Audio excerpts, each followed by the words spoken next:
buenos días con todos. Yo me llamo Doménica Balseca y soy estudiante de sexto semestre de la Universidad Central del Ecuador, de la Facultad de Filosofía, Letras y Ciencias de la Educación de la carrera de Psicopedagogía. A continuación nos vamos a enfocar en la unidad de análisis de proyectos de investigación educativa, que es impartida por el docente Dr. Manuel Remache Bunzi. Vamos a empezar.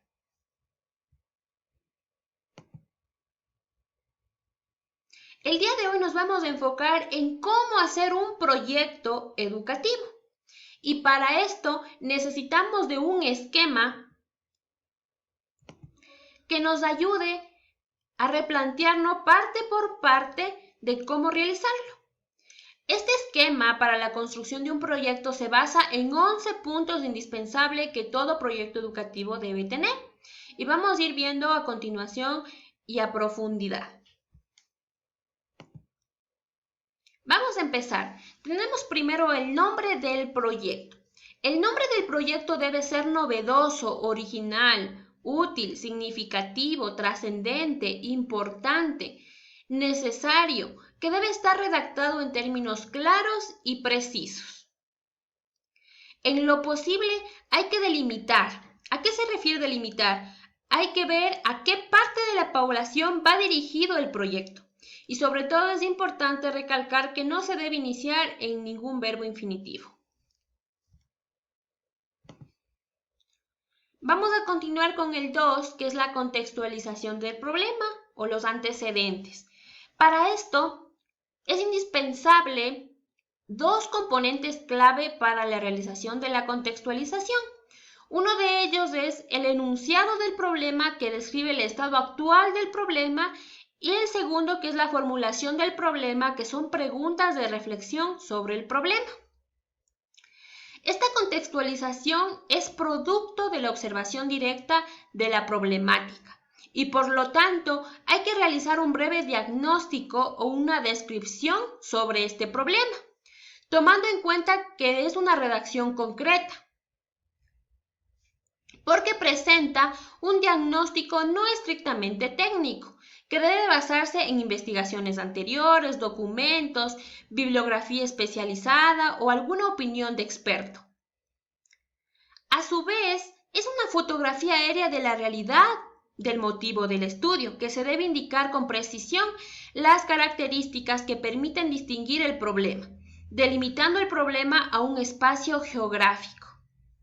A continuación les voy a indicar las preguntas que se debe responder en esta contextualización. Como por ejemplo podemos observar cómo aparece el problema que se pretende solucionar, por qué se origina, quién o qué lo origina, cuándo se origina, cuáles son las causas y efectos que produce el problema. Aquí en causas y efectos se puede realizar un árbol de problemas. ¿Dónde se origina y qué elementos o circunstancias lo originan? Tenemos el punto 3, que es la justificación. La justificación es una redacción más o menos amplia donde expone al lector que el proyecto que se ejecutará vale la pena realizarlo. Para redactar una justificación hay que tomar en cuenta los siguientes aspectos que voy a mencionar. La importancia local, regional o nacional actualizada del tema. Señalar en forma específica y convincente quiénes serán en el presente y futuro los beneficiarios. ¿Qué intereses o expectativas puede crear y generar el proyecto en la institución, sociedad, comunidad científica o tecnológica? A su vez, debe manifestar la factibilidad y posibilidad de desarrollar el proyecto sobre la base de los recursos que se disponen. Puede que en ciertas investigaciones sea conveniente explicar las posibles limitaciones que tendrá la investigación. De forma más clara, se trata de establecer la justificación de la inversión de tiempo y recursos que se va a comprometer para la ejecución del proyecto. Puede que los impactos no sean considerados como un componente particular, sino que sea tratado como parte de la justificación.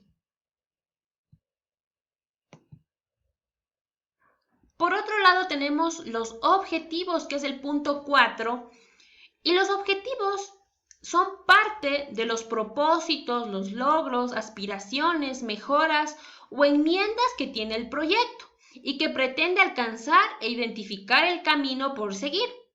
En base a esto se divide en dos, en los objetivos generales y en los objetivos específicos. En el objetivo general se dirige a lo macro, a la estructura del proyecto, y tiene relación directa con el nombre del proyecto. Aquí se recomienda redactar un solo objetivo general y se debe tomar en cuenta el para qué se realiza el proyecto. Y tenemos los objetivos específicos que deben tener una relación directa y permanente con el problema. Se derivan del general y constituyen la meta fundamental que se desea alcanzar.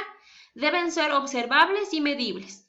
Hay que tomar en cuenta que los objetivos específicos son provisionales y replanteables, porque deben ser posibles en su cumplimiento y sobre todo en la denotación de acción.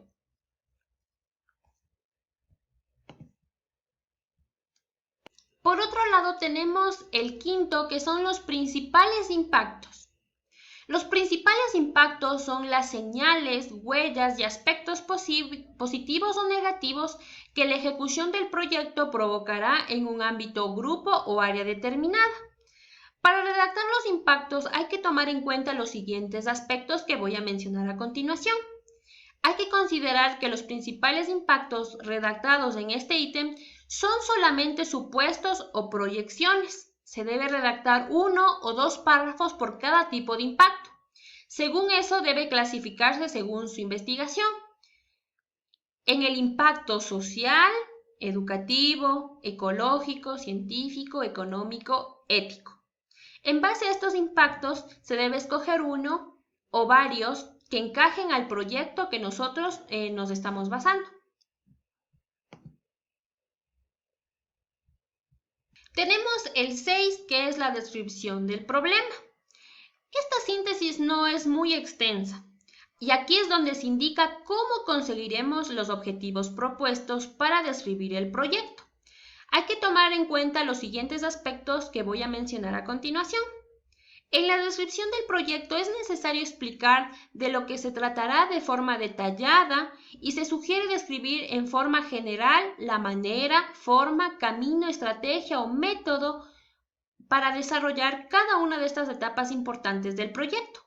De esta manera, los objetivos específicos nos sirven como guía para la descripción del proyecto. Se debe utilizar un lenguaje claro, concreto y preciso, y se sugiere tomar en cuenta los objetivos específicos para redactar la descripción siguiendo las preguntas de qué, por ejemplo, de qué se pretende realizar, cómo se desarrollan las actividades, con quién se realizará, quién ayudará, en qué lugar ejecutaré las actividades o acciones.